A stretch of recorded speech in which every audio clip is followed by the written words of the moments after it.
মধ্যপ্রাচ্যে যেন এক নতুন শক্তির খেলা শুরু হয়েছে।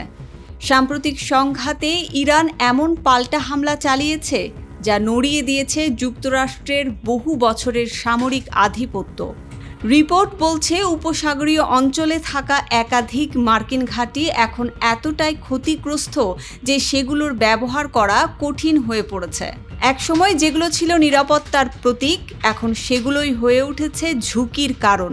বিশেষজ্ঞদের মতে এই হামলা শুধু সামরিক ক্ষতি নয়, এটা কৌশলগত এক বড় ধাক্কা। উপসাগরীয় দেশগুলোর সঙ্গে যুক্তরাষ্ট্রের দীর্ঘদিনের নিরাপত্তা সম্পর্কও এখন প্রশ্নের মুখে। এদিকে সংঘাত ছড়িয়ে পড়ছে আরও বিস্তৃত অঞ্চলে।